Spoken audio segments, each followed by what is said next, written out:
Bienvenidos a la Biblioteca de Alejandría. Hoy, nos adentramos en una de las obras más influyentes de la historia, El arte de la guerra de Sun Tzu, un manual de estrategia que trasciende los campos de batalla y se aplica a todos los aspectos de la vida. ¿Sabías que las enseñanzas de este libro han sido utilizadas por líderes, empresarios y estrategas durante siglos? Desde cómo enfrentar desafíos hasta tomar decisiones clave, Sun Tzu nos guía con sabiduría atemporal. Antes de comenzar, suscríbete al canal, activa la campanita y comparte este video. Ayúdanos a llevar estas enseñanzas universales a más personas. Déjanos en los comentarios, ¿qué otros libros te gustaría escuchar aquí, en la Biblioteca de Alejandría? Acomódate y prepárate para aprender las estrategias que han moldeado la historia y que pueden transformar tu vida. Comencemos con el arte de la guerra. Sun Tzu, el arte de la guerra. El arte de la guerra es el mejor libro de estrategia de todos los tiempos. Inspiró a Napoleón, Maquiavelo, Mao Zedong y muchas más figuras históricas. Este libro de 500.000 años de antigüedad es uno de los más importantes textos clásicos chinos, en el que, a pesar del tiempo transcurrido, ninguna de sus máximas ha quedado anticuada, ni hay un solo consejo que hoy no sea útil. Pero la obra del general Sun Tzu no es únicamente un libro de práctica militar, sino un tratado que enseña la estrategia suprema de aplicar con sabiduría el conocimiento de la naturaleza humana en los momentos de confrontación. No es, por tanto, un libro sobre la guerra, es una obra para comprender las raíces de un conflicto y buscar una solución. La mejor victoria es vencer sin combatir, nos dice Sun Tzu, y esa es la distinción entre el hombre prudente y el ignorante. Introducción. Sun Tzu. El arte de la guerra. Sun Tzu fue un general chino que vivió alrededor del siglo V a.C. La colección de ensayos sobre el arte de la guerra atribuida a Sun Tzu es el tratado más antiguo que se conoce sobre el tema. A pesar de su antigüedad, los consejos de Sun Tzu siguen manteniendo vigencia. El arte de la guerra es el mejor libro de estrategia de todos los tiempos. Inspiró a Napoleón, Maquiavelo, Mao Zedong y muchas más figuras históricas. Este libro de 2500 años de antigüedad es uno de los más importantes textos clásicos chinos, en el que, a pesar del tiempo transcurrido, ninguna de sus máximas ha quedado anticuada, ni hay un solo consejo que hoy no sea útil. Pero la obra del general Sun Tzu no es únicamente un libro de práctica militar, sino un tratado que enseña la estrategia suprema de aplicar con sabiduría el conocimiento de la naturaleza humana en los momentos de confrontación. No es, por tanto, un libro sobre la guerra, es una obra para comprender las raíces de un conflicto y buscar una solución. La mejor victoria es vencer sin combatir, nos dice Sun Tzu, y esa es la distinción entre el hombre prudente y el ignorante. La obra de Sun Tzu llegó por primera vez a Europa en el periodo anterior a la Revolución Francesa, en forma de una breve traducción realizada por el sacerdote jesuita J.J.M. Amiot. En las diversas traducciones que se han hecho desde entonces, se nombra ocasionalmente al autor como Sun Wu o Sun Tzu. El núcleo de la filosofía de Sun Tzu sobre la guerra descansa en estos dos principios. Todo el arte de la guerra se basa en el engaño.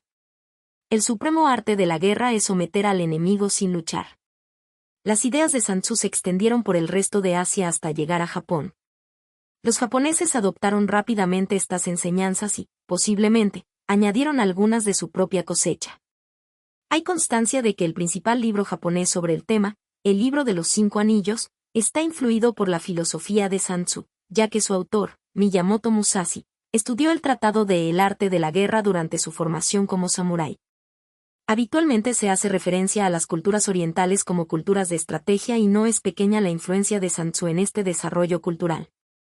Hoy en día, la filosofía del arte de la guerra ha ido más allá de los límites estrictamente militares, aplicándose a los negocios, los deportes, la diplomacia e incluso el comportamiento personal. Por ejemplo, muchas frases clave de los manuales modernos de gestión de empresas son prácticamente citas literales de la obra de Sun Tzu, cambiando, por ejemplo, ejército por empresa, o armamento por recursos, sin ir más lejos. Las ideas siguen siendo completamente válidas a pesar de los 25 siglos transcurridos desde que se escribieron. Capítulo y sobre la evaluación. Sun Tzu dice, la guerra es de vital importancia para el Estado, es el dominio de la vida o de la muerte, el camino hacia la supervivencia o la pérdida del imperio, es forzoso manejarla bien. No reflexionar seriamente sobre todo lo que le concierne es dar. prueba de una culpable indiferencia en lo que respecta a la conservación o pérdida de lo que nos es más querido, y ello no debe ocurrir entre nosotros. Hay que valorarla en términos de 5 factores fundamentales, y hacer comparaciones entre diversas condiciones de los bandos rivales, con vistas a determinar el resultado de la guerra. El primero de estos factores es la doctrina, el segundo, el tiempo, el tercero, el terreno, el cuarto, el mando, y el quinto, la disciplina.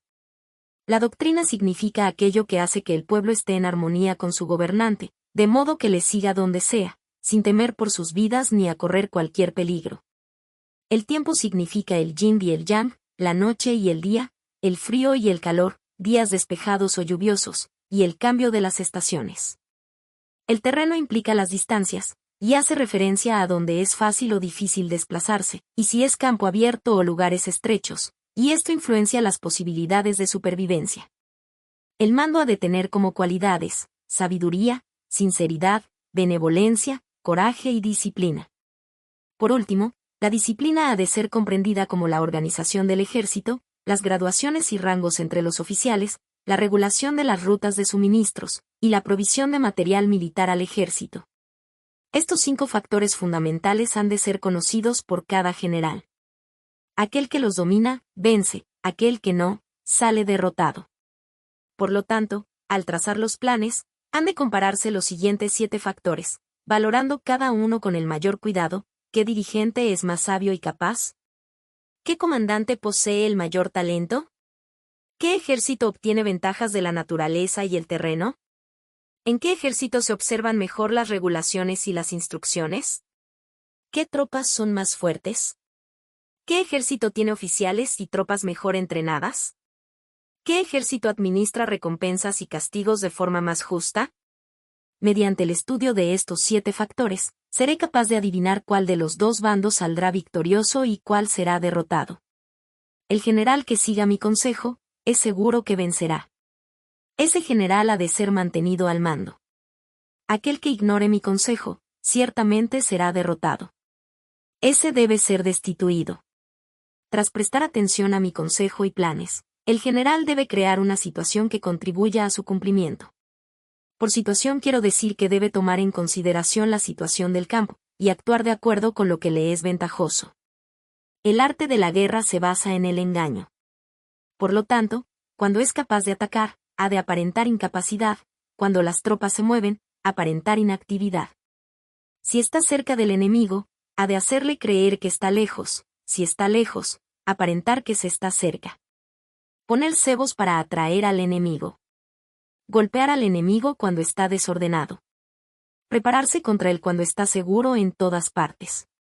Evitarle durante un tiempo cuando es más fuerte. Si tu oponente tiene un temperamento colérico, intenta irritarle. Si es arrogante, trata de fomentar su egoísmo. Si las tropas enemigas se hallan bien preparadas tras una reorganización, intenta desordenarlas. Si están unidas, siembra la disensión entre sus filas. Ataca al enemigo cuando no está preparado, y aparece cuando no te espera. Estas son las claves de la victoria para el estratega. Ahora, si las estimaciones realizadas antes de la batalla indican victoria, es porque los cálculos cuidadosamente realizados muestran que tus condiciones son más favorables que las condiciones del enemigo. Si indican derrota, es porque muestran que las condiciones favorables para la batalla son menores. Con una evaluación cuidadosa, uno puede vencer, sin ella, no puede. Muchas menos oportunidades de victoria tendrá aquel que no realiza cálculos en absoluto.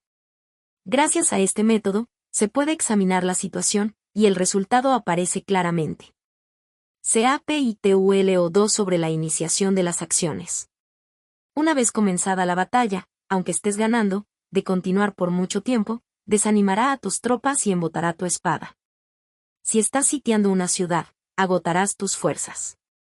Si mantienes a tu ejército durante mucho tiempo en campaña, tus suministros se agotarán. Las armas son instrumentos de mala suerte. Emplearlas por mucho tiempo producirá calamidades. Como se ha dicho, los que a hierro matan, a hierro mueren. Cuando tus tropas están desanimadas, tu espada embotada, agotadas tus fuerzas y tus suministros son escasos, hasta los tuyos se aprovecharán de tu debilidad para sublevarse. Entonces, aunque tengas consejeros sabios, al final no podrás hacer que las cosas salgan bien. Por esta causa, he oído hablar de operaciones militares que han sido torpes y repentinas, pero nunca he visto a ningún experto en el arte de la guerra que mantuviese la campaña por mucho tiempo. Nunca es beneficioso para un país dejar que una operación militar se prolongue por mucho tiempo. Como se dice comúnmente, sé rápido como el trueno que retumba antes de que hayas podido taparte los oídos, veloz como el relámpago que relumbra antes de haber podido pestañear. Por lo tanto, los que no son totalmente conscientes de la desventaja de servirse de las armas no pueden ser totalmente conscientes de las ventajas de utilizarlas. Los que utilizan los medios militares con pericia no activan a sus tropas 2 veces, ni proporcionan alimentos en 3 ocasiones, con un mismo objetivo. Esto quiere decir que no se debe movilizar al pueblo más de una vez por campaña, y que inmediatamente después de alcanzar la victoria no se debe regresar al propio país para hacer una segunda movilización. Al principio esto significa proporcionar alimentos, para las propias tropas, pero después se quitan los alimentos al enemigo. Si tomas los suministros de armas de tu propio país, pero quitas los alimentos al enemigo, puedes estar bien abastecido de armamento y de provisiones. Cuando un país se empobrece a causa de las operaciones militares, se debe al transporte de provisiones desde un lugar distante.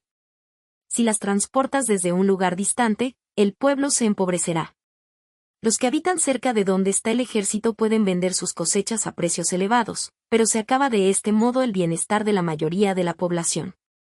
Cuando se transportan las provisiones muy lejos, la gente se arruina a causa del alto costo. En los mercados cercanos al ejército, los precios de las mercancías se aumentan. Por lo tanto, las largas campañas militares constituyen una lacra para el país. Cuando se agotan los recursos, los impuestos se recaudan bajo presión. Cuando el poder y los recursos se han agotado, se arruina el propio país. Se priva al pueblo de gran parte de su presupuesto, mientras que los gastos del gobierno para armamento se elevan. Los habitantes constituyen la base de un país, los alimentos son la felicidad del pueblo. El príncipe debe respetar este hecho y ser sobrio y austero en sus gastos públicos.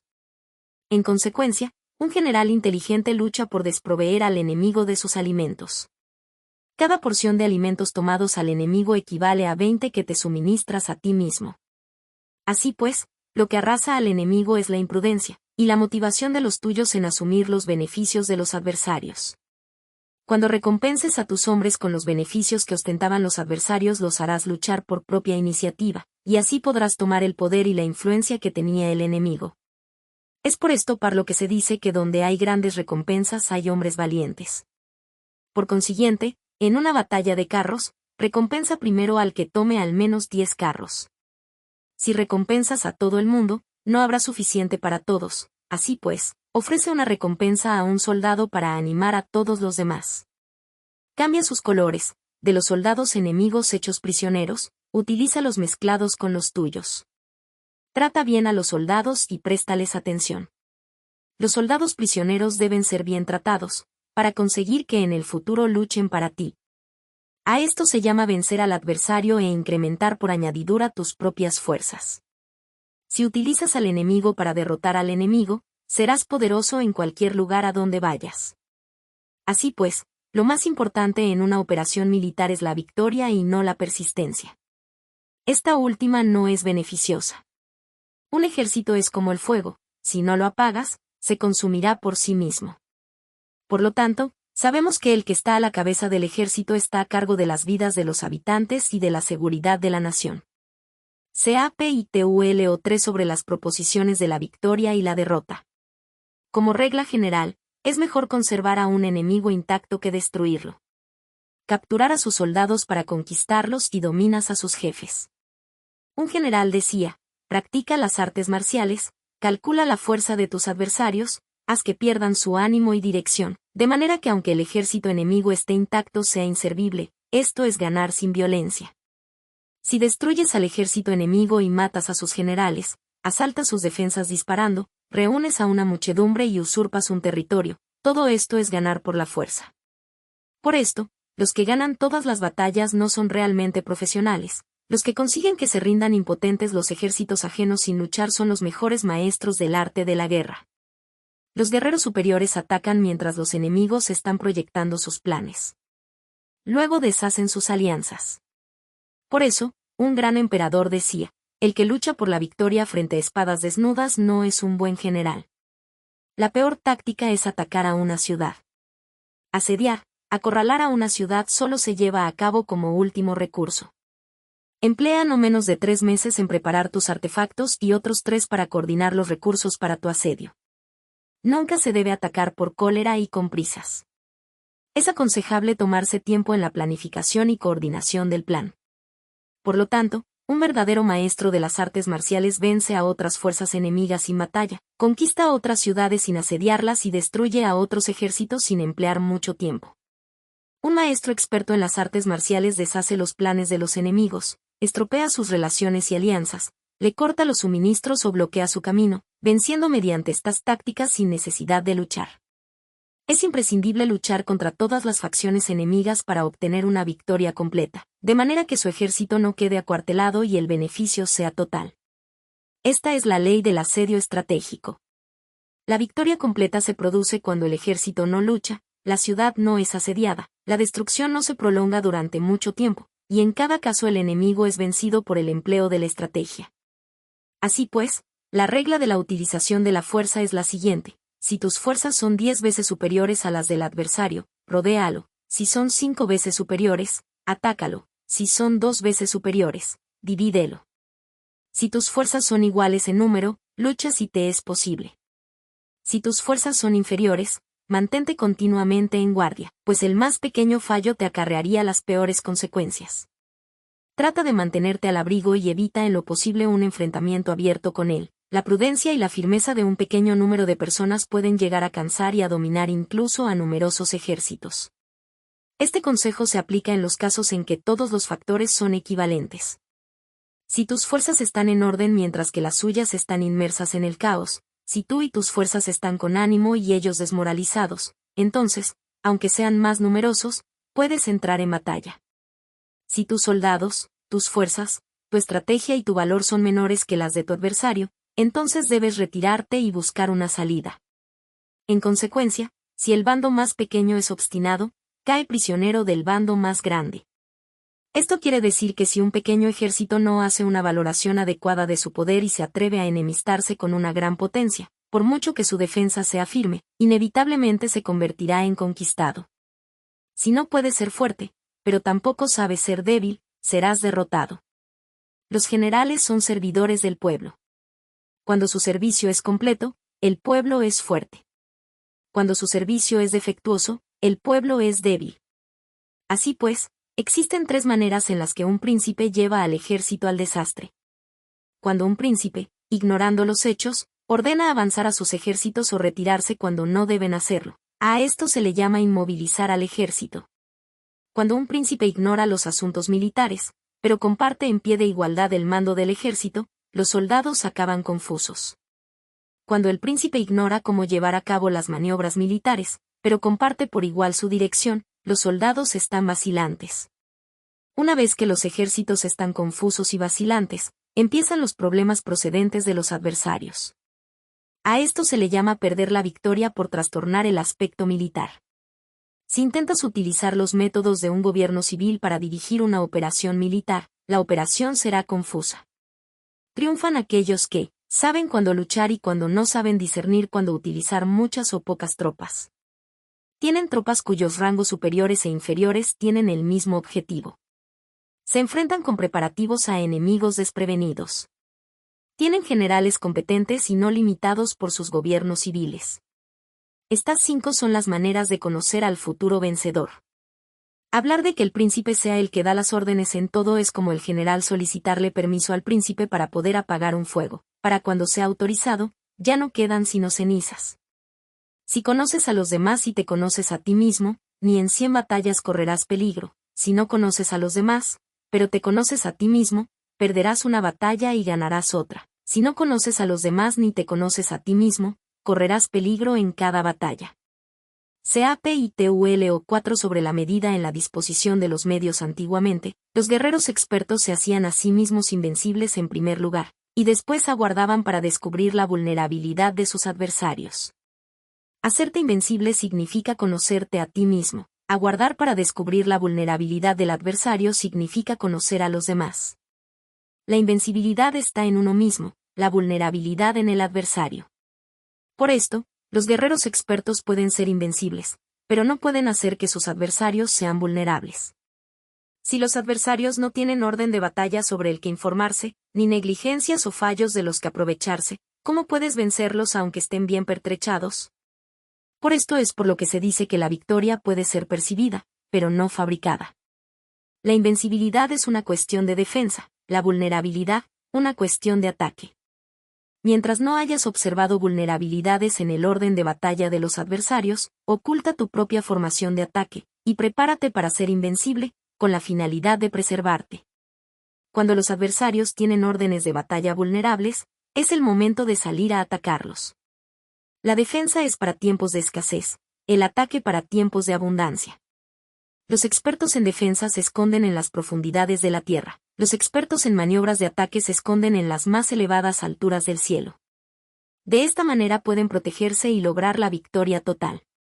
En situaciones de defensa, acalláis las voces y borráis las huellas, escondidos como fantasmas y espíritus bajo tierra, invisibles para todo el mundo. En situaciones de ataque, vuestro movimiento es rápido y vuestro grito fulgurante, veloz como el trueno y el relámpago, para los que no se puede uno preparar, aunque vengan del cielo. Prever la victoria cuando cualquiera la puede conocer no constituye verdadera destreza. Todo el mundo elogia la victoria ganada en batalla, pero esa victoria no es realmente tan buena. Todo el mundo elogia la victoria en la batalla, pero lo verdaderamente deseable es poder ver el mundo de lo sutil y darte cuenta del mundo de lo oculto, hasta el punto de ser capaz de alcanzar la victoria donde no existe forma. No se requiere mucha fuerza para levantar un cabello, no es necesario tener una vista aguda para ver el sol y la luna, ni se necesita tener mucho oído para escuchar el retumbar del trueno. Lo que todo el mundo conoce no se llama sabiduría. La victoria sobre los demás obtenida por medio de la batalla no se considera una buena victoria. En la antigüedad, los que eran conocidos como buenos guerreros vencían cuando era fácil vencer. Si solo eres capaz de asegurar la victoria tras enfrentarte a un adversario en un conflicto armado, esa victoria es una dura victoria. Si eres capaz de ver lo sutil y de darte cuenta de lo oculto, irrumpiendo antes del orden de batalla, la victoria así obtenida es una victoria fácil. En consecuencia, las victorias de los buenos guerreros no destacan por su inteligencia o su bravura. Así pues, las victorias que ganan en batalla no son debidas a la suerte. Sus victorias no son casualidades, sino que son debidas a haberse situado previamente en posición de poder ganar con seguridad, imponiéndose sobre los que ya han perdido de antemano. La gran sabiduría no es algo obvio, el mérito grande no se anuncia. Cuando eres capaz de ver lo sutil, es fácil ganar. ¿Qué tiene esto que ver con la inteligencia o la bravura?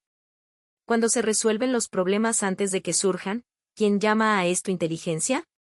Cuando hay victorias sin batalla, ¿quién habla de bravura? Así pues, los buenos guerreros toman posición en un terreno en el que no pueden perder, y no pasan por alto las condiciones que hacen a su adversario proclive a la derrota. En consecuencia, un ejército victorioso gana primero y entabla la batalla después. Un ejército derrotado lucha primero e intenta obtener la victoria después. Esta es la diferencia entre los que tienen estrategia y los que no tienen planes premeditados. Los que utilizan bien las armas cultivan el camino y observan las leyes. Así pueden gobernar prevaleciendo sobre los corruptos. Servirse de la armonía para desvanecer la oposición, no atacar un ejército inocente, no hacer prisioneros o tomar botín par donde pasa el ejército, no cortar los árboles ni contaminar los pozos, limpiar y purificar los templos de las ciudades y montañas del camino que atraviesas, no repetir los errores de una civilización decadente. A todo esto se llama el camino y sus leyes.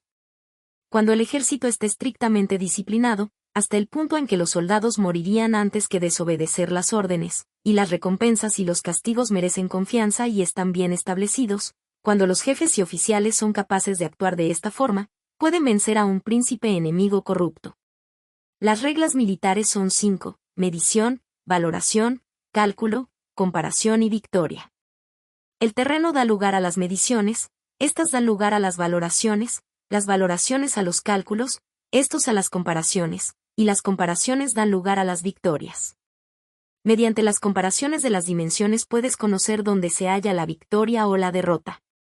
En consecuencia, un ejército victorioso es como 1 kilo comparado con 1 gramo. Un ejército derrotado es como 1 gramo comparado con 1 kilo. Cuando el que gana consigue que su pueblo vaya a la batalla como si estuviera dirigiendo una gran corriente de agua hacia un cañón profundo, esto es una cuestión de orden de batalla. Cuando el agua se acumula en un cañón profundo, nadie puede medir su cantidad, lo mismo que nuestra defensa no muestra su forma. Cuando se suelta el agua, se precipita hacia abajo como un torrente, de manera tan irresistible como nuestro propio ataque. Capítulo sobre la firmeza. La fuerza es la energía acumulada o la que se percibe. Esto es muy cambiante. Los expertos son capaces de vencer al enemigo creando una percepción favorable en ellos, así obtener la victoria sin necesidad de ejercer su fuerza. Gobernar sobre muchas personas como si fueran poco es una cuestión de dividirlas en grupos o sectores. Es organización. Batallar contra un gran número de tropas como si fueran pocas es una cuestión de demostrar la fuerza, símbolos y señales.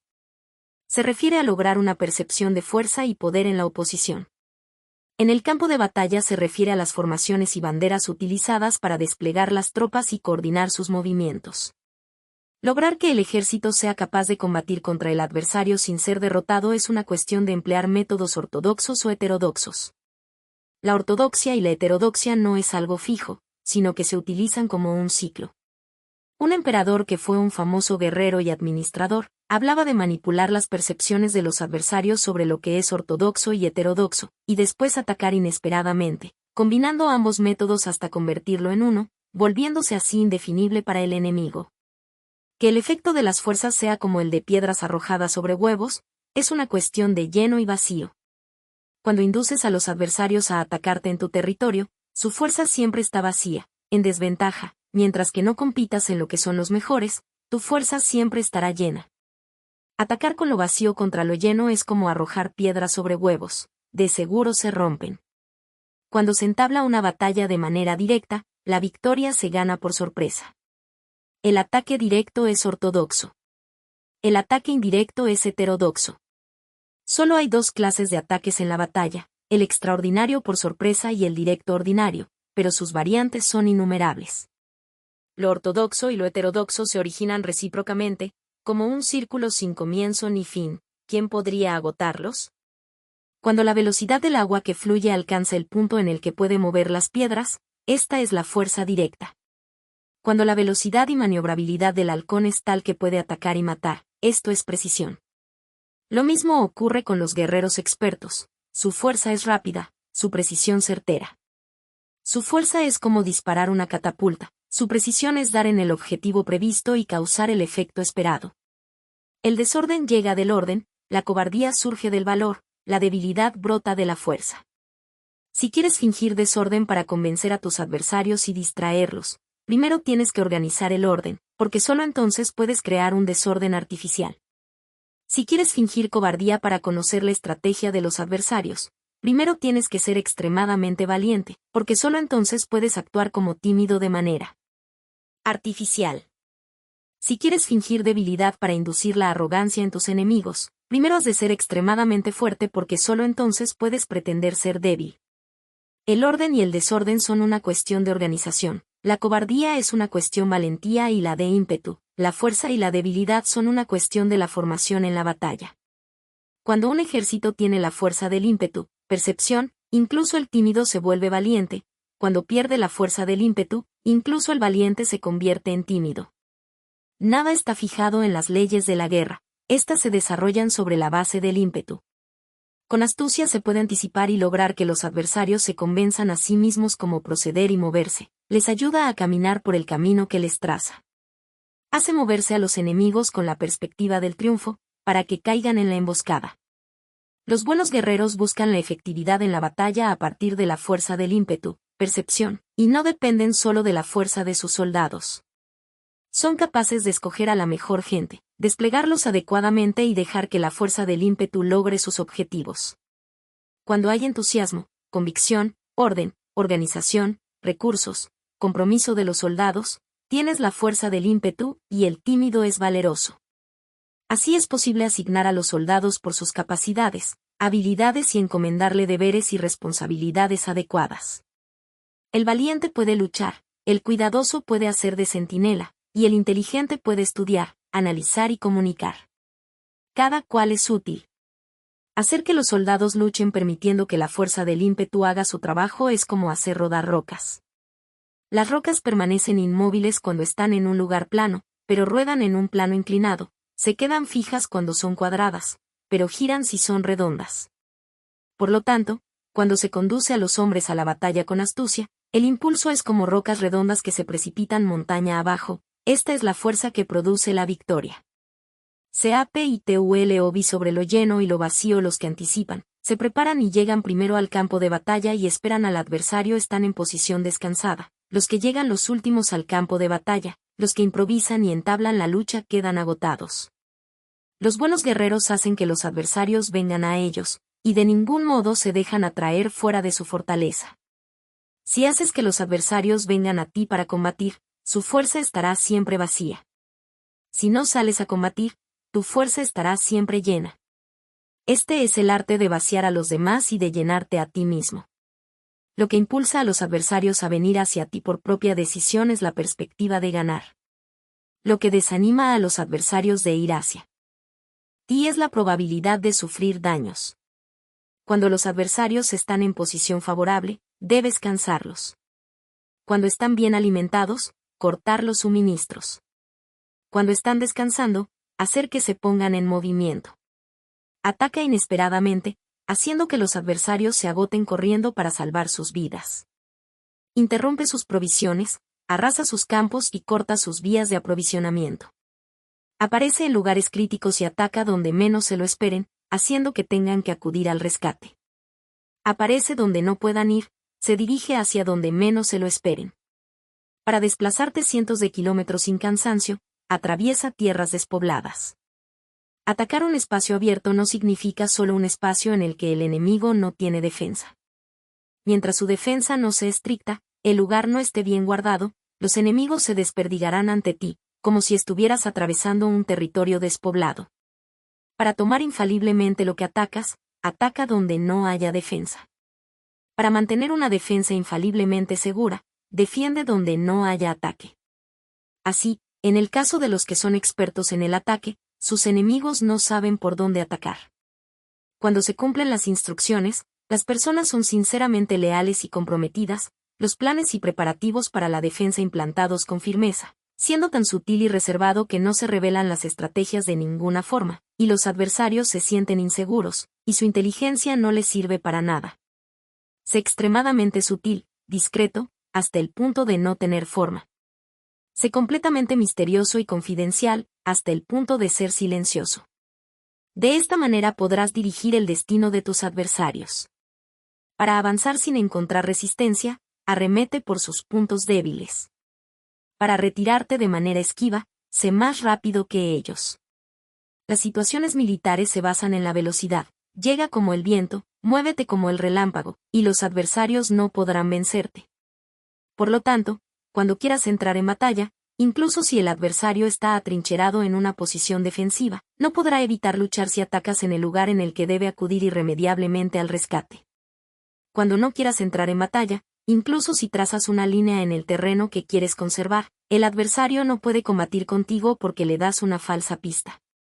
Esto significa que cuando los adversarios llegan para atacarte, no luchas con ellos, sino que estableces un cambio estratégico para confundirlos y llenarlos de incertidumbre. Por consiguiente, cuando induces a otros a efectuar una formación, mientras que tú mismo permaneces sin forma, estás concentrado, mientras que tu adversario está dividido. Haz que los adversarios vean como extraordinario lo que es ordinario para ti, haz que vean como ordinario lo que es extraordinario para ti. Esto es inducir al enemigo a efectuar una formación. Una vez vista la formación del adversario, concentras tus tropas contra él. Como tu formación no está a la vista, el adversario dividirá seguramente sus fuerzas. Cuando estás concentrado formando una sola fuerza, mientras que el enemigo está dividido en 10, estás atacando a una concentración de 1 contra 10, así que tus fuerzas superan a las suyas. Si puedes atacar a unos pocos soldados con muchos, diezmarás el número de tus adversarios. Cuando estás fuertemente atrincherado, te has hecho fuerte tras buenas barricadas, y no dejas filtrar ninguna información sobre tus fuerzas, sal afuera sin información precisa, ataca y conquista de manera incontenible. No han de conocer dónde piensas librar la batalla, porque cuando no se conoce, el enemigo destaca muchos puestos de vigilancia, y en el momento en el que se establecen numerosos puestos solo tienes que combatir contra pequeñas unidades. Así pues, cuando su vanguardia está preparada, su retaguardia es defectuosa, y cuando su retaguardia está preparada, su vanguardia presenta puntos débiles. Las preparaciones de su ala derecha significarán carencia en su ala izquierda. Las preparaciones por todas partes significará ser vulnerable por todas partes. Esto significa que cuando las tropas están de guardia en muchos lugares, están forzosamente desperdigadas en pequeñas unidades. Cuando se dispone de pocos soldados está a la defensiva contra el adversario, el que dispone de muchos hace que el enemigo tenga que defenderse. Cuantas más defensas induces a adoptar a tu enemigo, más debilitado quedará. Así, si conoces el lugar y la fecha de la batalla, puedes acudir a ella aunque estés a 1000 kilómetros de distancia. Si no conoces el lugar y la fecha de la batalla, entonces tu flanco izquierdo no puede salvar al derecho, tu vanguardia no puede salvar a tu retaguardia, y tu retaguardia no puede salvar a tu vanguardia, ni siquiera en un territorio de unas pocas docenas de kilómetros. Si tienes muchas más tropas que los demás, ¿cómo puede ayudarte este factor para obtener la victoria? Si no conoces el lugar y la fecha de la batalla, aunque tus tropas sean más numerosas que las de ellos, ¿cómo puedes saber si vas a ganar o a perder? Así pues, se dice que la victoria puede ser creada. Si haces que los adversarios no sepan el lugar y la fecha de la batalla, siempre puedes vencer. Incluso si los enemigos son numerosos, puede hacerse que no entren en combate. Por tanto, haz tu valoración sobre ellos para averiguar sus planes, y determinar qué estrategia puede tener éxito y cuál no. Incítalos a la acción para descubrir cuál es el esquema general de sus movimientos y descansa. Haz algo por o en contra de ellos para su atención, de manera que puedas de ellos para descubrir sus hábitos de comportamiento de ataque y de defensa. Indúcelos a adoptar formaciones específicas, para conocer sus puntos flacos.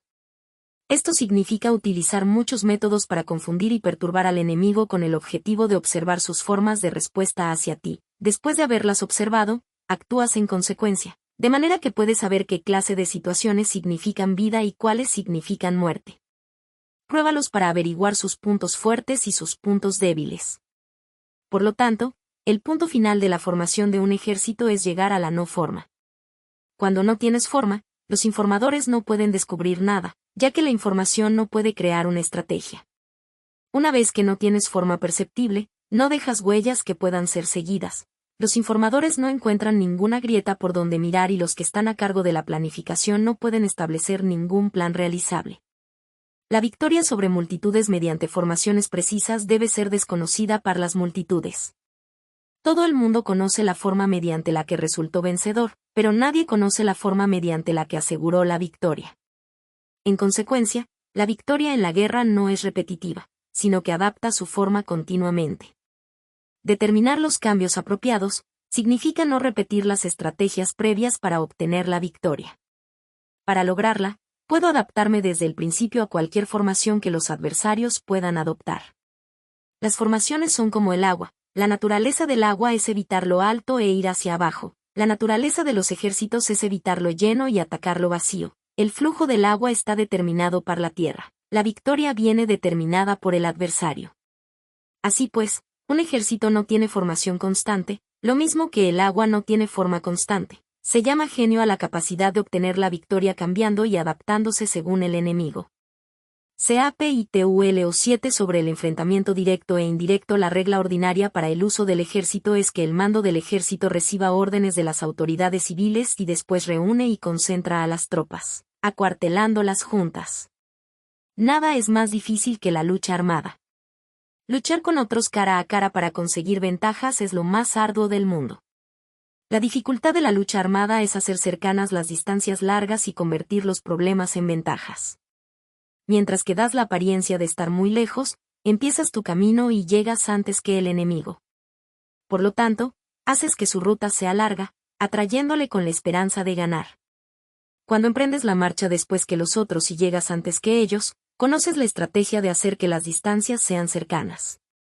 Sírvete de una unidad especial para engañar al enemigo atrayéndole a una falsa persecución, haciéndole creer que el grueso de tus fuerzas está muy lejos. Entonces, lanzas una fuerza de ataque sorpresa que llega antes, aunque emprendió el camino después.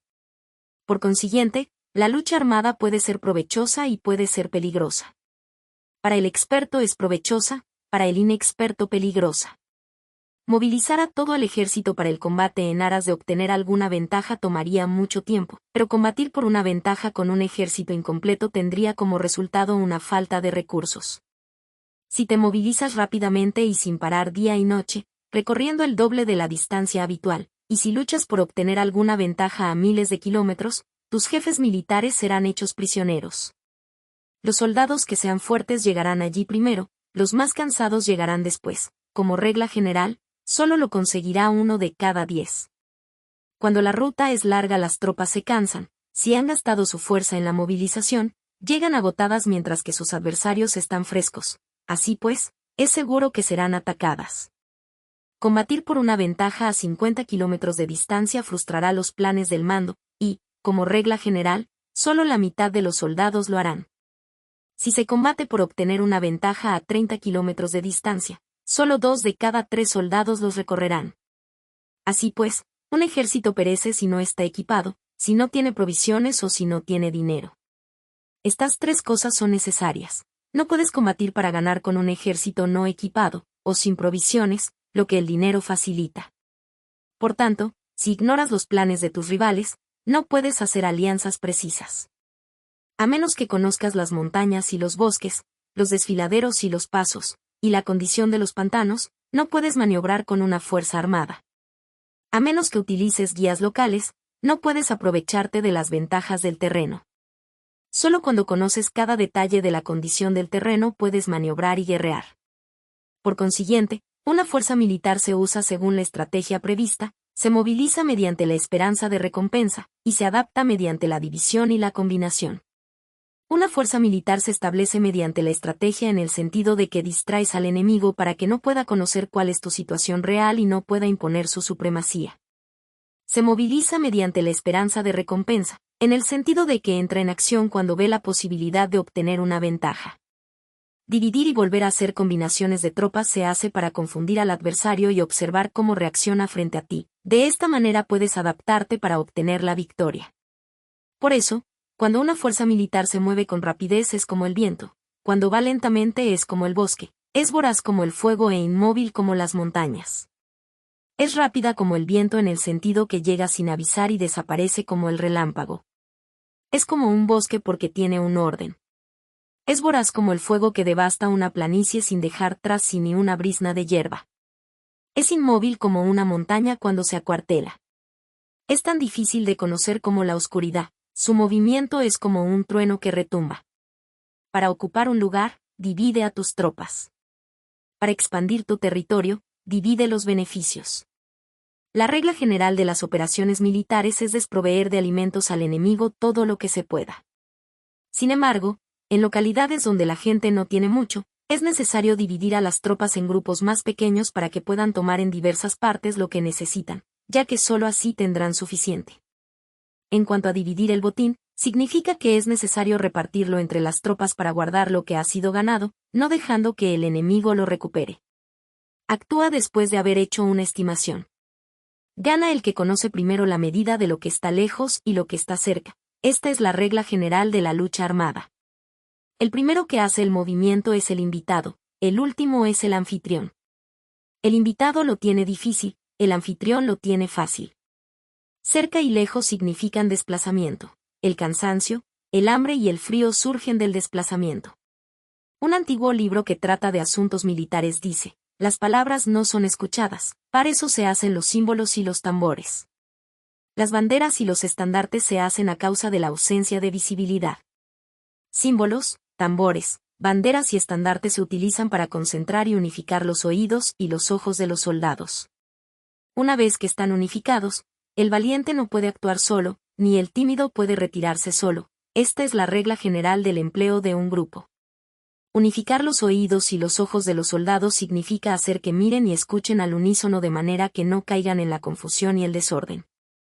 Las señales se utilizan para indicar direcciones e impedir que los individuos vayan a donde se les antoje. Así pues, en batallas nocturnas, utiliza fuegos y tambores, y en batallas diurnas sírvete de banderas y estandartes, para manipular los oídos y los ojos de los soldados. Utiliza muchas señales para confundir las percepciones del enemigo y hacerle temer tu temible poder militar. De esta forma, haces desaparecer la energía de sus ejércitos y desmoralizas a sus generales. En primer lugar, has de ser capaz de mantenerte firme en tu propio corazón. Solo entonces puedes desmoralizar a los generales enemigos. Por esto, la tradición afirma que los habitantes de otros tiempos tenían la firmeza para desmoralizar, y la antigua ley de los que conducían carros de combate decía que cuando la mente original es firme, la energía fresca es victoriosa. De este modo, la energía de la mañana está llena de ardor, la del mediodía decae y la energía de la noche se retira. En consecuencia, los expertos en el manejo de las armas prefieren la energía entusiasta, atacan la decadente y la que se bate en retirada. Son ellos los que dominan la energía. Cualquier débil en el mundo se dispone a combatir en un minuto si se siente animado, pero cuando se trata realmente de tomar las armas y de entrar en batalla, es poseído por la energía. Cuando esta energía se desvanece, se detendrá, estará asustado y se arrepentirá de haber comenzado. La razón por la que esa clase de ejércitos miran por encima del hombro a enemigos fuertes, lo mismo que miran a las doncellas vírgenes, es porque se están aprovechando de su agresividad, estimulada por cualquier causa. Utilizar el orden para enfrentarse al desorden, utilizar la calma para enfrentarse con los que se agitan, esto es dominar el corazón. A menos que tu corazón esté totalmente abierto y tu mente en orden, no puedes esperar ser capaz de adaptarte a responder sin límites, a manejar los acontecimientos de manera infalible, a enfrentarte a dificultades graves e inesperadas sin turbarte, dirigiendo cada cosa sin confusión. Dominar la fuerza es esperar a los que vienen de lejos, aguardar con toda comodidad a los que se han fatigado, y con el estómago saciado a los hambrientos. Esto es lo que se quiere decir cuando se habla de atraer a otros hacia donde estás, al tiempo que evitas ser inducido a ir hacia donde están ellos. Evitar la confrontación contra formaciones de combate bien ordenadas y no atacar grandes batallones constituye el dominio de la adaptación. Por tanto, la regla general de las operaciones militares es no enfrentarse a una gran montaña ni oponerse al enemigo de espaldas a ésta. Esto significa que si los adversarios están en un terreno elevado, no debes atacarles cuesta arriba, y que cuando efectúan una carga cuesta abajo, no debes hacerles frente. No persigas a los enemigos cuando finjan una retirada, ni ataques tropas expertas. Si los adversarios huyen de repente antes de agotar su energía, seguramente hay emboscadas esperándote para atacar a tus tropas. En este caso, debes retener a tus oficiales para que no se lancen en su persecución. No consumas la comida de sus soldados. Si el enemigo abandona de repente sus provisiones, estas han de ser probadas antes de ser comidas, por si están envenenadas. No detengas a ningún ejército que esté en camino a su país.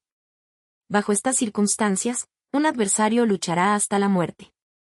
Hay que dejarle una salida a un ejército rodeado. Muéstrales una manera de salvar la vida para que no estén dispuestos a luchar hasta la muerte, y así podrás aprovecharte para atacarles. No presiones a un enemigo desesperado. Un animal agotado seguirá luchando, pues esa es la ley de la naturaleza. Estas son las leyes de las operaciones militares. CAPITULO 8 sobre los 9 cambios. Por lo general, las operaciones militares están bajo el del gobernante civil para dirigir al ejército. El general no debe levantar su campamento en un terreno difícil. Deja que se establezcan relaciones diplomáticas en las fronteras. No permanezcas en un territorio árido ni aislado. Cuando te halles en un terreno cerrado, prepara alguna estrategia y muévete. Cuando te halles en un terreno mortal, lucha. Terreno cerrado significa que existen lugares escarpados que te rodean por todas partes, de manera que el enemigo tiene movilidad, que puede llegar e irse con libertad, pero a ti te es difícil salir y volver. Cada ruta debe ser estudiada para que sea la mejor. Hay rutas que no debes usar, ejércitos que no han de ser atacados, ciudades que no deben ser rodeadas, terrenos sobre los que no se debe combatir, y órdenes de gobernantes civiles que no deben ser obedecidas.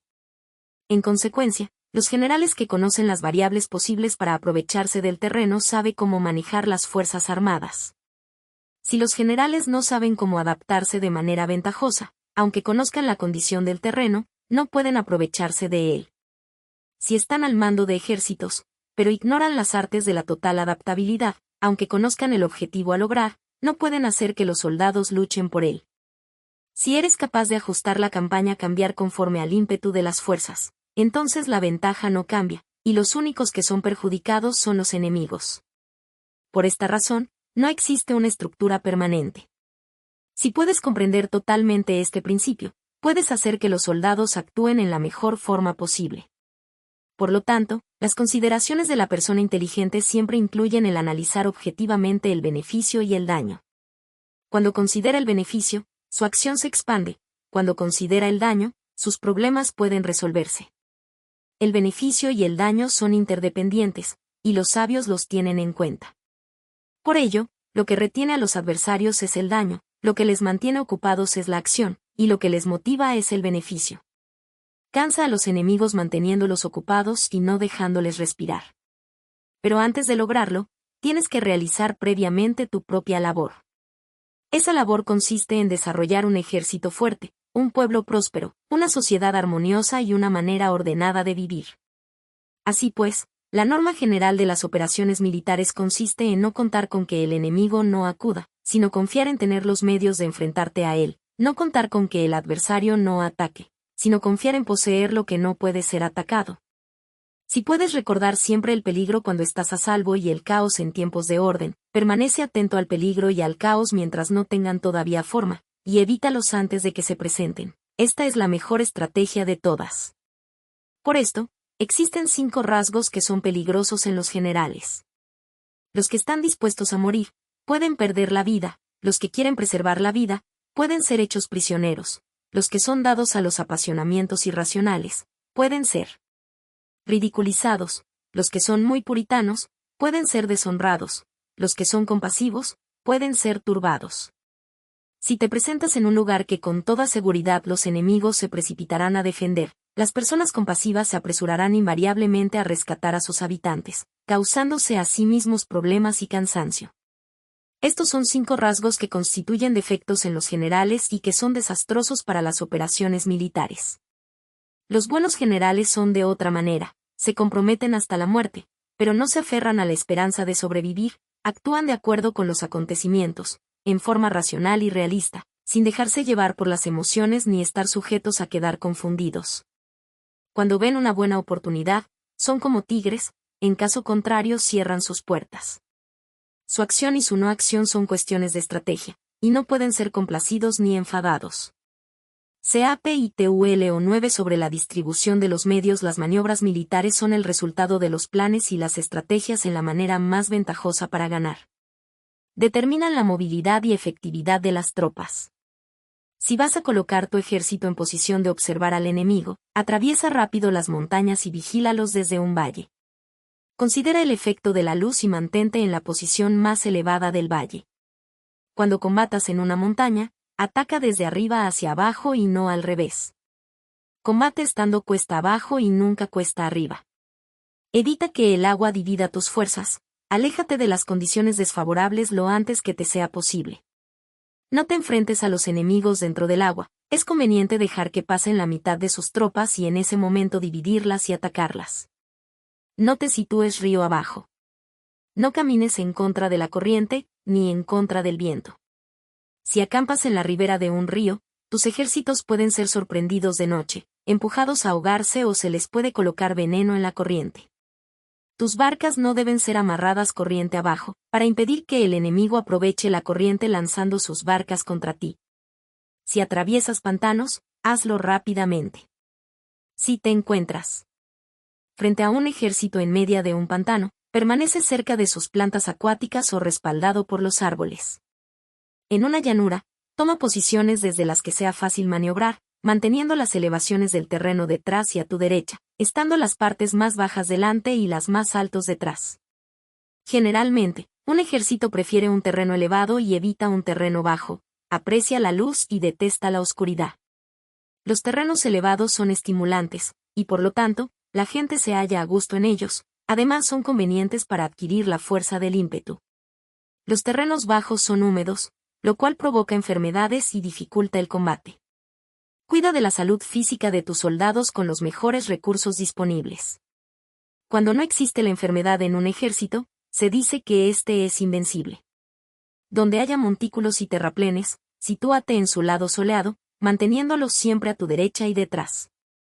Colocarse en la mejor parte del terreno es ventajoso para una fuerza militar. La ventaja en una operación militar consiste en aprovecharse de todos los factores beneficiosos del terreno.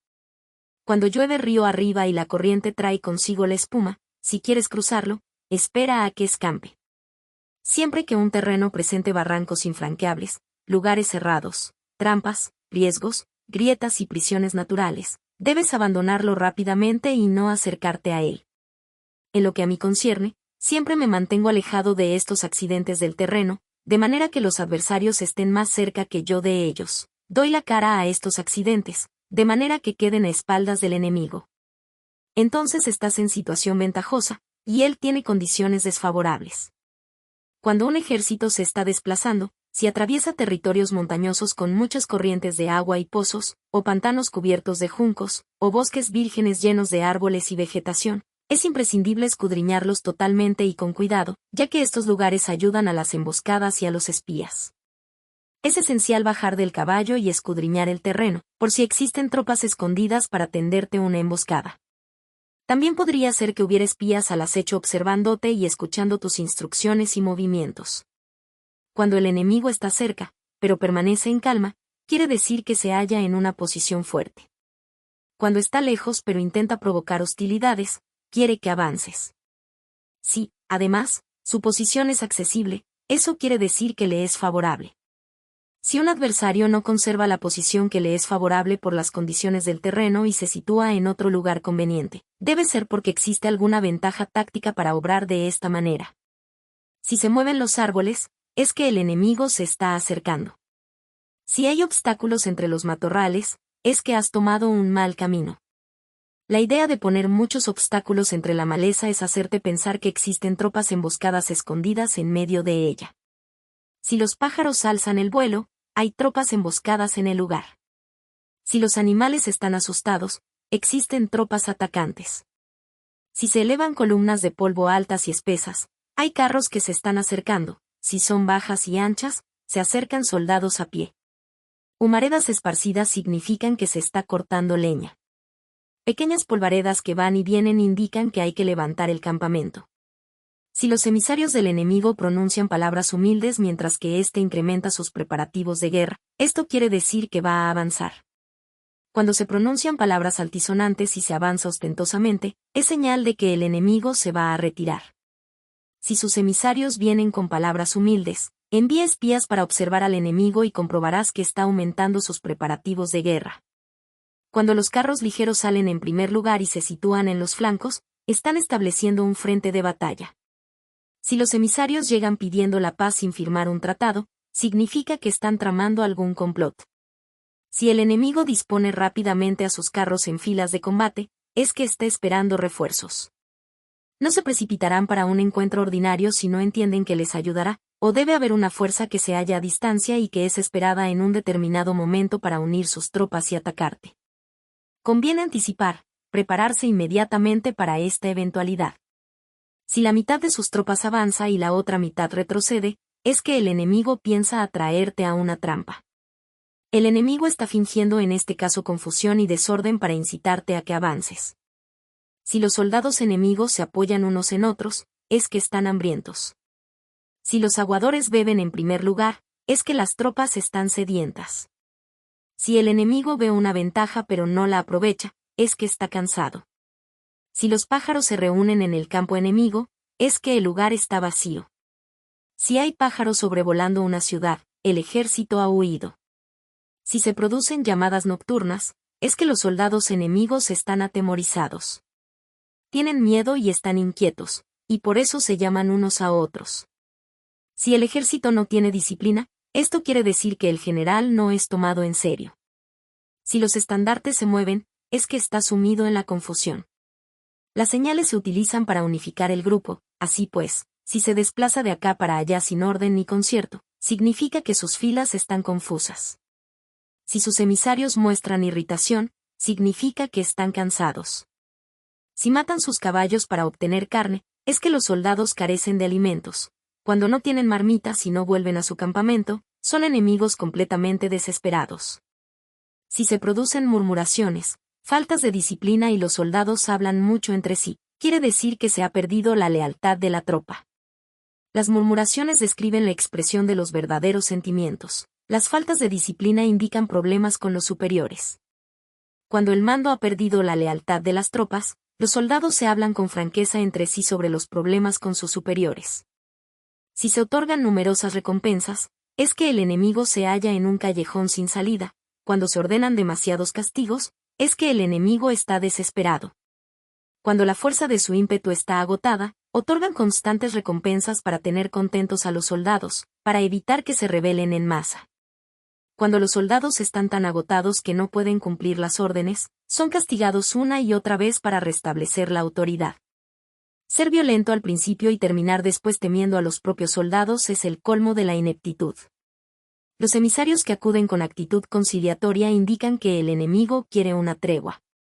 Si las tropas enemigas se enfrentan a ti con ardor, pero demoran el momento de entrar en combate sin abandonar no obstante el terreno, has de observarlos cuidadosamente. Están preparando un ataque por sorpresa. En asuntos militares, no es necesariamente más beneficioso ser superior en fuerzas. Solo evitar actuar con violencia innecesaria.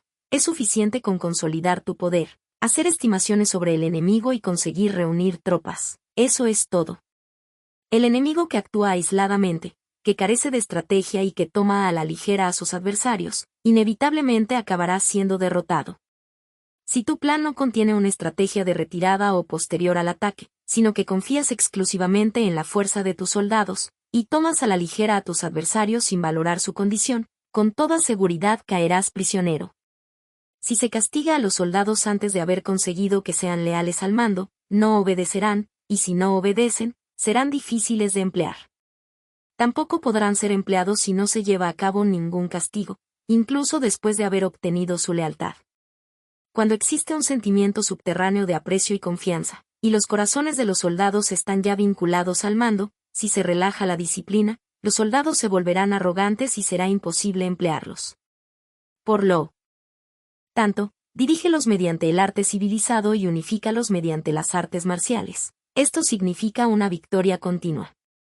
Arte civilizado significa humanidad, y artes marciales significan reglamentos.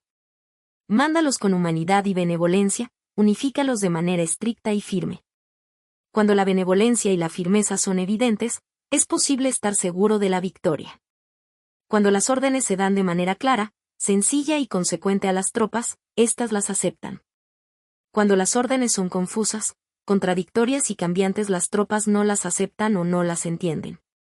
Cuando las órdenes son razonables, justas, sencillas, claras y consecuentes, existe una satisfacción recíproca entre el líder y el grupo. Capítulo X sobre la topología. Algunos terrenos son fáciles, otros difíciles, algunos neutros, otros estrechos, accidentados o abiertos. Cuando el terreno sea accesible, sé el primero en establecer tu posición, eligiendo las alturas soleadas, una posición que sea adecuada para transportar los suministros. Así tendrás ventaja cuando libres la batalla. Cuando estés en un terreno difícil de salir, estás limitado. En este terreno, si tu enemigo no está preparado, puedes vencer si sigues adelante, pero si el enemigo está preparado y sigues adelante, tendrás muchas dificultades para volver de nuevo a él, lo cual jugará en contra tuya. Cuando es un terreno desfavorable para ambos bandos, se dice que es un terreno neutro. En un terreno neutro, incluso si el adversario te ofrece una ventaja, no te aproveches de ella, retírate, induciendo a salir a la mitad de las tropas enemigas, y entonces cae sobre él aprovechándote de esta condición favorable. En un terreno estrecho, si eres el primero en llegar, debes ocuparlo totalmente y esperar al adversario. Si él llega antes, no lo persigas y bloquea a los desfiladeros. Persíguelos solo si no los bloquea. En terreno accidentado, si eres el primero en llegar, debes ocupar sus puntos altos y soleados y esperar al adversario. Si éste los ha ocupado antes, retírate y no lo persigas. En un terreno abierto, la fuerza del ímpetu se encuentra igualada, y es difícil provocarle a combatir de manera desventajosa para él. Entender estas 6 clases de terreno es la responsabilidad principal del general, y es imprescindible considerarlos. Estas son las configuraciones del terreno, los generales que las ignoran salen derrotados. Así pues, entre las tropas están las que huyen, las que se retraen, las que se derrumban, las que se rebelan y las que son derrotadas. Ninguna de estas circunstancias constituyen desastres naturales, sino que son debidas a los errores de los generales. Las tropas que tienen el mismo ímpetu, pero que atacan en proporción de 1 contra 10, salen derrotadas. Los que tienen tropas fuertes pero cuyos oficiales son débiles, quedan retraídos. Los que tienen soldados débiles al mando de oficiales fuertes, se verán en apuros. Cuando los oficiales superiores están encolerizados y son violentos, y se enfrentan al enemigo por su cuenta y por despecho, y cuando los generales ignoran sus capacidades, el ejército se desmoronará. Como norma general, para poder vencer al enemigo, todo el mando militar debe tener una sola intención y todas las fuerzas militares deben cooperar. Cuando los generales son débiles y carecen de autoridad, cuando las órdenes no son claras, cuando oficiales y soldados no tienen solidez y las formaciones son anárquicas, se produce revuelta. Los generales que son derrotados son aquellos que son incapaces de calibrar a los adversarios, entran en combate con fuerzas superiores en número o mejor equipadas, y no seleccionan a sus tropas según los niveles de preparación de las mismas. Si empleas soldados sin seleccionar a los preparados de los no preparados, a los arrojados y a los timoratos, te estás buscando tu propia derrota. Estas son las 6 maneras de ser derrotado. La comprensión de estas situaciones es la responsabilidad suprema de los generales y deben ser consideradas. La primera es no calibrar el número de fuerzas. La segunda, la ausencia de un sistema claro de recompensas y castigos. La tercera, la insuficiencia de entrenamiento. La cuarta es la pasión irracional. La quinta es la ineficacia de la ley del orden. Y la sexta es el fallo de no seleccionar a los soldados fuertes y resueltos. La configuración del terreno puede ser un apoyo para el ejército. Para los jefes militares, el curso de la acción adecuada es calibrar al adversario para asegurar la victoria y calcular los riesgos y las distancias. Salen vencedores los que libran batallas conociendo estos elementos. Salen derrotados los que luchan ignorándolos. Por lo tanto, cuando las leyes de la guerra señalan una victoria segura es claramente apropiado entablar batalla, incluso si el gobierno ha dado órdenes de no atacar. Si las leyes de la guerra no indican una victoria segura, es adecuado no entrar en batalla, aunque el gobierno haya dado la orden de atacar. De este modo se avanza sin pretender la gloria, se ordena la retirada sin evitar la responsabilidad, con el único propósito de proteger a la población y en beneficio también del gobierno. Así se rinde un servicio valioso a la nación. Avanzar y retirarse en contra de las órdenes del gobierno no se hace por interés personal, sino para salvaguardar las vidas de la población y en auténtico beneficio del gobierno. Servidores de esta talla son muy útiles para un pueblo. Mira por tus soldados como miras por un recién nacido, así estarán dispuestos a seguirte hasta los valles más profundos. Cuida de tus soldados como cuidas de tus queridos hijos, y morirán gustosamente contigo. Pero si eres tan amable con ellos que no los puedes utilizar, si eres tan indulgente que no les puedes dar órdenes, tan informal que no puedes disciplinarlos, tus soldados serán como niños mimados y, por lo tanto, inservibles. Las recompensas no deben utilizarse solas, ni debe confiarse solamente en los castigos. En caso contrario, las tropas, como niños mimosos, se acostumbran a disfrutar o a quedar resentidas por todo. Esto es dañino y los vuelve inservibles. Si sabes que tus soldados son capaces de atacar, pero ignoras si el enemigo es invulnerable a un ataque, tienes solo la mitad de posibilidades de ganar. Si sabes que tu enemigo es vulnerable a un ataque, pero ignoras si tus soldados son capaces de atacar, solo tienes la mitad de posibilidades de ganar. Si sabes que el enemigo es vulnerable a un ataque, y tus soldados pueden llevarlo a cabo, pero ignoras si la condición del terreno es favorable para la batalla, tienes la mitad de probabilidades de vencer. Por lo tanto, los que conocen las artes marciales no pierden el tiempo cuando efectúan sus movimientos, ni se agotan cuando atacan. Debido a esto se dice que cuando te conoces a ti mismo y conoces a los demás, la victoria no es un peligro. Cuando conoces el cielo y la tierra, la victoria es inagotable. CAPITULO 11 sobre las 9 clases de terreno conforme a las leyes de las operaciones militares. Existen 9 clases de terreno. Si intereses locales luchan entre sí en su propio territorio, a este se le llama terreno de dispersión. Cuando los soldados están apegados a su casa y combaten cerca de su hogar, pueden ser dispersados con facilidad. Cuando penetras en un territorio ajeno, pero no lo haces en profundidad, a este se le llama territorio ligero. Esto significa que los soldados pueden regresar fácilmente. El territorio que puede resultarte ventajoso si lo tomas, y ventajoso al enemigo si es él quien lo conquista, se llama terreno clave. Un terreno de lucha inevitable es cualquier enclave defensivo o paso estratégico. Un territorio igualmente accesible para ti y para los demás se llama terreno de comunicación. El territorio que está rodeado por 3 territorios rivales y es el primero en proporcionar libre acceso a él a todo el mundo se llama terreno de intersección. El terreno de intersección es aquel en el que convergen las principales vías de comunicación uniéndolas entre sí. Sé el primero en ocuparlo, y la gente tendrá que ponerse de tu lado. Si lo obtienes, te encuentras seguro; si lo pierdes, corres peligro. Cuando penetras en profundidad en un territorio ajeno, y dejas detrás muchas ciudades y pueblos, a este terreno se le llama difícil. Es un terreno del que es difícil regresar. Cuando atraviesas montañas boscosas, desfiladeros abruptos u otros accidentes difíciles de atravesar, a esto se le llama terreno desfavorable. Cuando el acceso es estrecho y la salida es tortuosa, de manera que una pequeña unidad enemiga puede atacarte, aunque tus tropas sean más numerosas, a este se le llama terreno cercado. Si eres capaz de una gran adaptación, puedes atravesar este territorio. Si solo puedes sobrevivir en un territorio luchando con rapidez, y si es fácil morir si no lo haces, a este se le llama terreno mortal. Las tropas que se encuentran en un terreno mortal están en la misma situación que si se encontraran en una barca que se hunde o en una casa ardiendo. Así pues, no combatas en un terreno de dispersión, no te detengas en un terreno ligero, no ataques en un terreno clave, ocupado por el enemigo, no dejes que tus tropas sean divididas en un terreno de comunicación. En terrenos de intersección, establece comunicaciones; en terrenos difíciles, entra aprovisionado; en terrenos desfavorables, continúa marchando; en terrenos cercados, haz planes; en terrenos mortales, lucha. En un terreno de dispersión, los soldados pueden huir. Un terreno ligero es cuando los soldados han penetrado en territorio enemigo, pero todavía no tienen las espaldas cubiertas. Por eso, sus mentes no están realmente concentradas y no están listos para la batalla. No es ventajoso atacar al enemigo en un terreno clave, lo que es ventajoso es llegar el primero a él. No debe permitirse que quede aislado el terreno de comunicación, para poder servirse de las rutas de suministros. En terrenos de intersección, estarás a salvo si estableces alianzas; si las pierdes, te encontrarás en peligro. En terrenos difíciles, entrar aprovisionado significa reunir todo lo necesario para estar allí mucho tiempo. En terrenos desfavorables, ya que no puedes atrincherarte en ello, debes apresurarte a salir.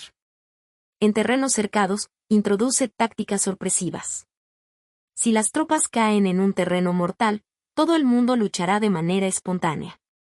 Por esto se dice, sitúa a las tropas en un terreno mortal y sobrevivirán. Los que eran antes considerados como expertos en el arte de la guerra eran capaces de hacer que el enemigo perdiera contacto entre su vanguardia y su retaguardia, la confianza entre las grandes y las pequeñas unidades, el interés recíproco para el bienestar de los diferentes rangos, el apoyo mutuo entre gobernantes y gobernados, el alistamiento de soldados y la coherencia de sus ejércitos. Estos expertos entraban en acción cuando les era ventajoso, y se retenían en caso contrario. Introducían cambios para confundir al enemigo, atacándolos aquí y allá, aterrorizándolos y sembrando en ellos la confusión, de tal manera que no les daban tiempo para hacer planes. Se podría preguntar cómo enfrentarse a fuerzas enemigas numerosas y bien organizadas que se dirigen hacia ti. La respuesta es quitarles en primer lugar algo que aprecien, y después te escucharán. La rapidez de acción es el factor esencial de la condición de la fuerza militar, aprovechándose de los errores de los adversarios, desplazándose por caminos que no esperan y atacando cuando no están en guardia. Esto significa que para aprovecharse de la falta de preparación, de visión y de cautela de los adversarios, es necesario actuar con rapidez, y que si dudas, esos errores no te servirán de nada. En una invasión, por regla general, cuanto más se adentran los invasores en el territorio ajeno, más fuertes se hacen, hasta el punto de que el gobierno nativo no puede ya expulsarlos.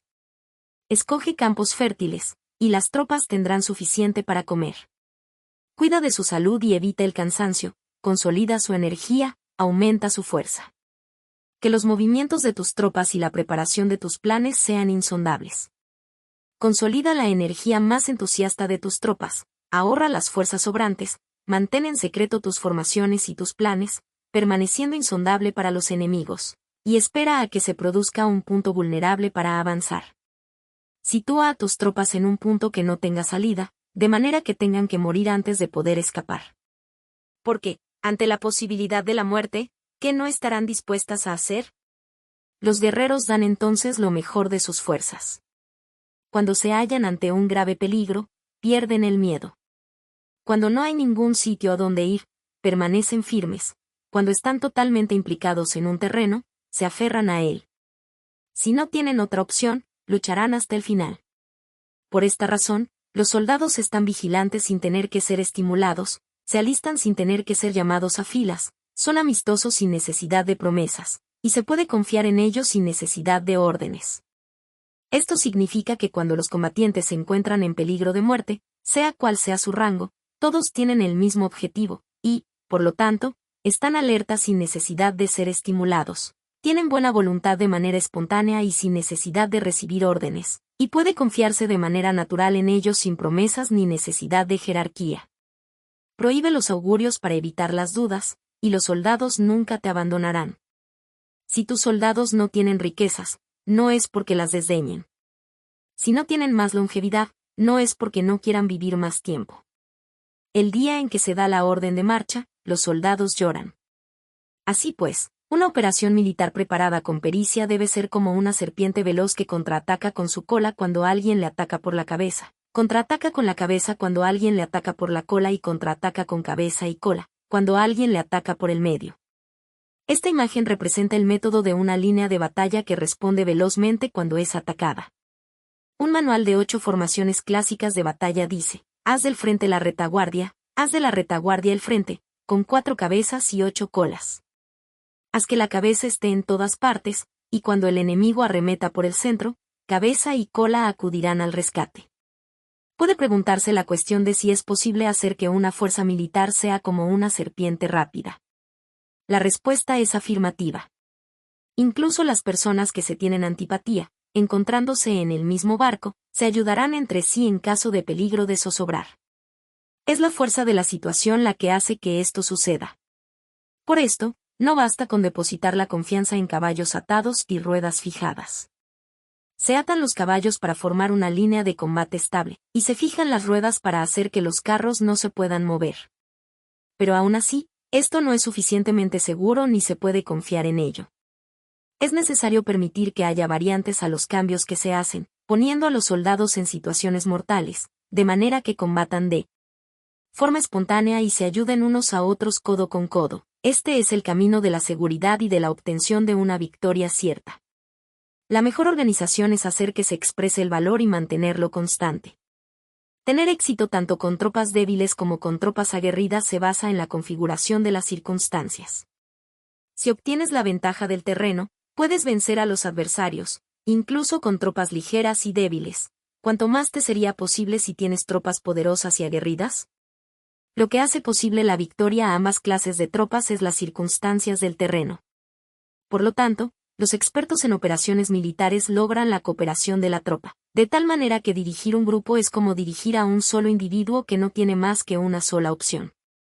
Corresponde al general ser tranquilo, reservado, justo y metódico. Sus planes son tranquilos y absolutamente secretos para que nadie pueda descubrirlos. Su mando es justo y metódico, así que nadie se atreve a tomarlo a la ligera. Puede mantener a sus soldados sin información y en completa ignorancia de sus planes. Cambia sus acciones y revisa sus planes, de manera que nadie pueda reconocerlos. Cambia de lugar su emplazamiento y se desplaza por caminos sinuosos, de manera que nadie pueda anticiparse. Puedes ganar cuando nadie puede entender en ningún momento cuáles son tus intenciones. Dice un gran hombre: el principal engaño que se valora en las operaciones militares no se dirige solo a los enemigos, sino que empieza por las propias tropas, para hacer que le sigan a uno sin saber a dónde van.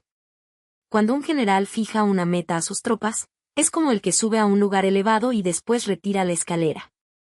Cuando un general se adentra muy en el interior del territorio enemigo, está poniendo a prueba todo su potencial. Ha hecho quemar las naves a sus tropas y destruir sus casas. Así las conduce como un rebaño y todos ignoran hacia dónde se encaminan. Incumbe a los generales reunir a los ejércitos y ponerlos en situaciones peligrosas. También han de examinar las adaptaciones a los diferentes terrenos, las ventajas de concentrarse o dispersarse, y las pautas de los sentimientos y situaciones humanas. Cuando se habla de ventajas y de desventajas de la concentración y de la dispersión, quiere decir que las pautas de los comportamientos humanos cambian según los diferentes tipos de terreno. En general, la pauta general de los invasores es unirse cuando están en el corazón del territorio enemigo, pero tienden a dispersarse cuando están en las franjas fronterizas. Cuando dejas tu territorio y atraviesas la frontera en una operación militar, te hallas en un terreno aislado. Cuando es accesible desde todos los puntos, es un terreno de comunicación. Cuando te adentras en profundidad, estás en un terreno difícil. Cuando penetras poco, estás en un terreno ligero. Cuando a tus espaldas se hallen espesuras infranqueables y delante pasajes estrechos, estás en un terreno cercado. Cuando no haya ningún sitio a donde ir, se trata de un terreno mortal. Así pues, en un terreno de dispersión, yo unificaría las mentes de los soldados. En un terreno ligero, las mantendría en contacto.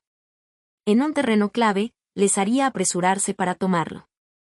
En un terreno de intersección, prestaría atención a la defensa.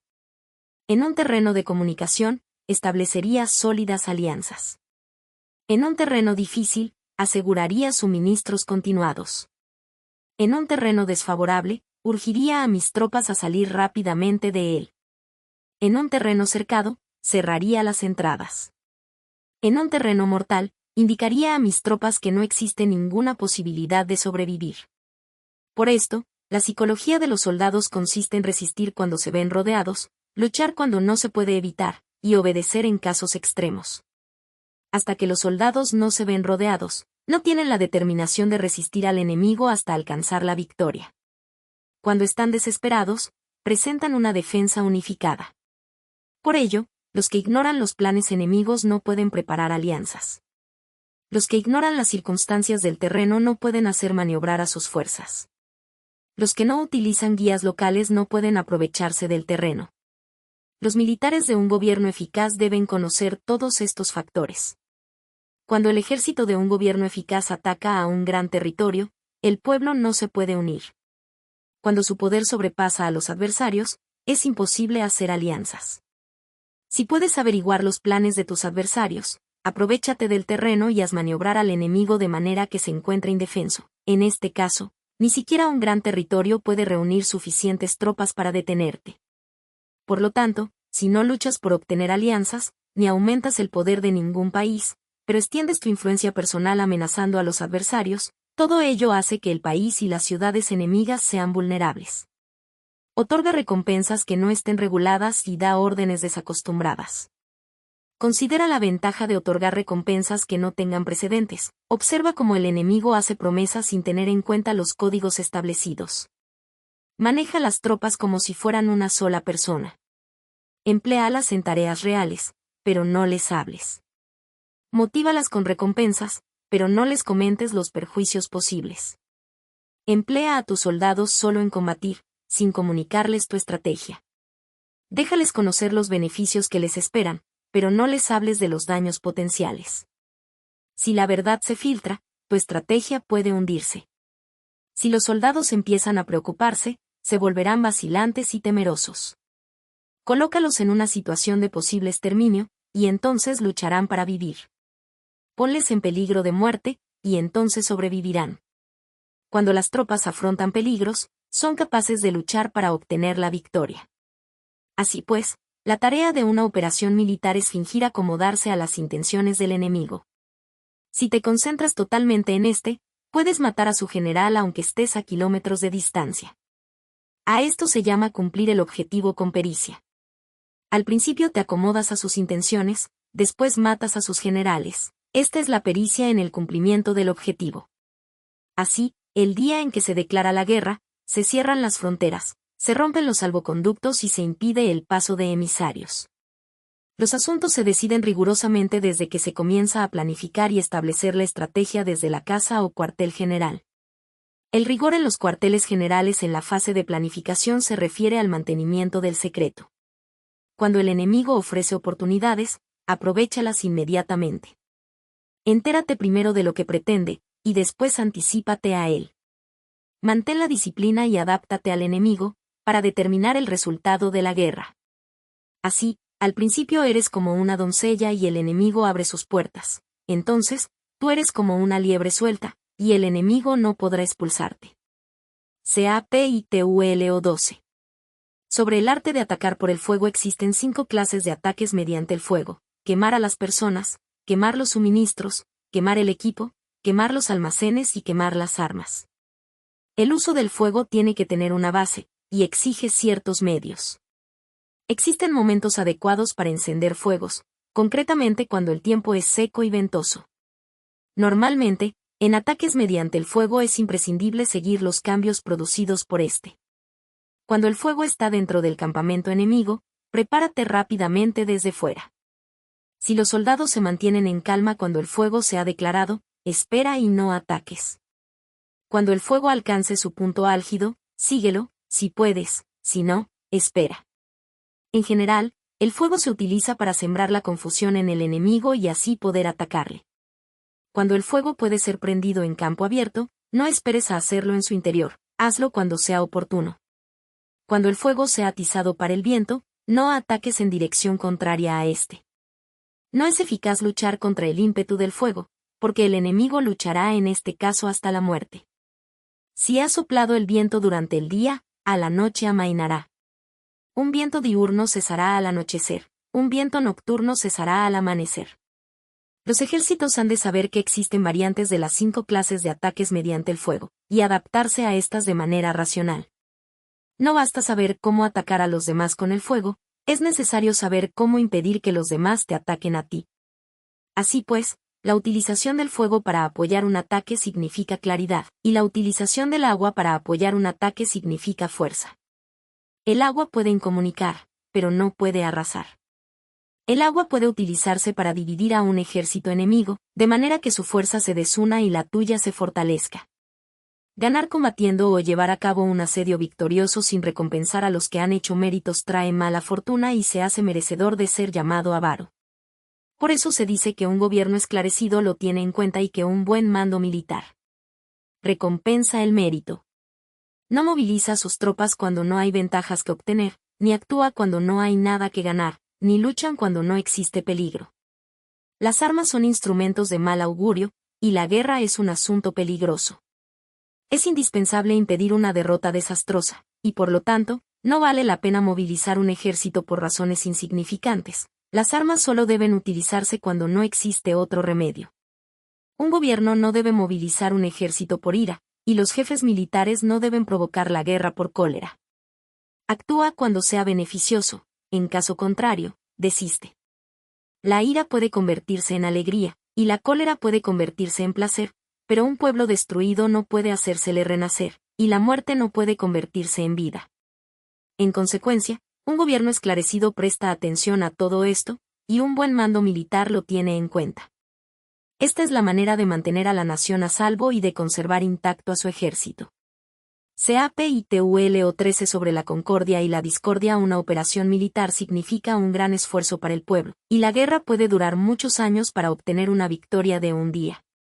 Así pues, fallar en conocer la situación de los adversarios por economizar en aprobar gastos para investigar y estudiar a la oposición es extremadamente inhumano, y no es típico de un buen jefe militar, de un consejero de gobierno, ni de un gobernante victorioso. Por lo tanto, lo que posibilita a un gobierno inteligente y a un mando militar sabio vencer a los demás y lograr triunfos extraordinarios con esa información esencial. La información previa no puede obtenerse de fantasmas ni espíritus, ni se puede tener por analogía, ni descubrir mediante cálculos. Debe obtenerse de personas que conozcan la situación del adversario. Existen 5 clases de espías: el espía nativo, el espía interno, el doble agente, el espía liquidable, y el espía flotante. Cuando están activos todos ellos, nadie conoce sus rutas. A esto se le llama genio organizativo, y se aplica al gobernante. Los espías nativos se contratan entre los habitantes de una localidad. Los espías internos se contratan entre los funcionarios enemigos. Los agentes dobles se contratan entre los Espías enemigos. Los espías liquidables transmiten falsos datos a los espías enemigos. Los espías flotantes vuelven para traer sus informes. Entre los funcionarios del régimen enemigo, se hallan aquellos con los que se puede establecer contacto y a los que se puede sobornar para averiguar la situación de su país y descubrir cualquier plan que se trame contra ti. También pueden ser utilizados para crear desavenencias y desarmonía.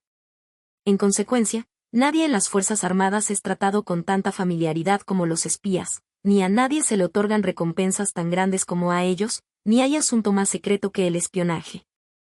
Si no se trata bien a los espías, pueden convertirse en renegados y trabajar para el enemigo.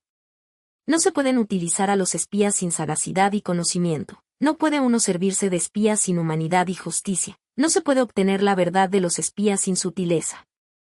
Ciertamente, es un asunto muy delicado.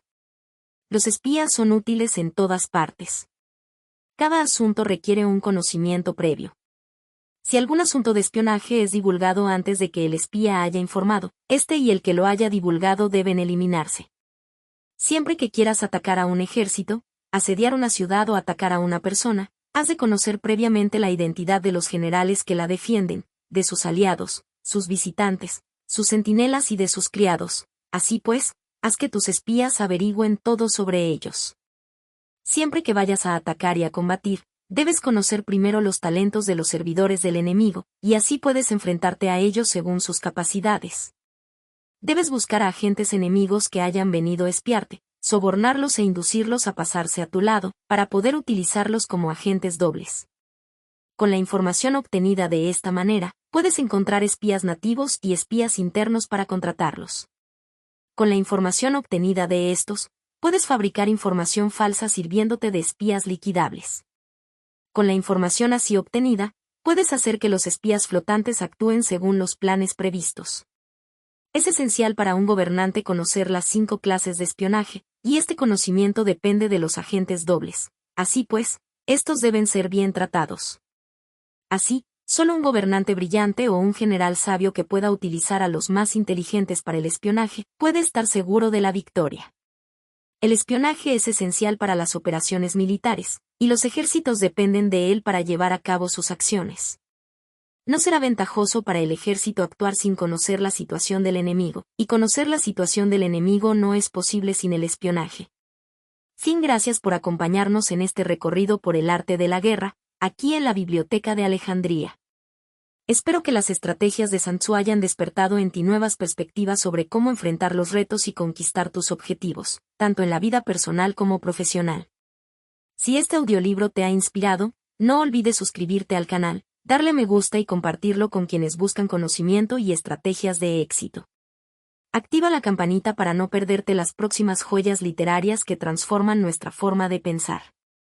Déjanos en los comentarios, ¿cuál fue tu enseñanza favorita de este libro? ¿Qué obra te gustaría escuchar a continuación? Nos vemos en el próximo capítulo del conocimiento aquí en la Biblioteca de Alejandría. Gracias por ser parte de esta comunidad de buscadores de sabiduría.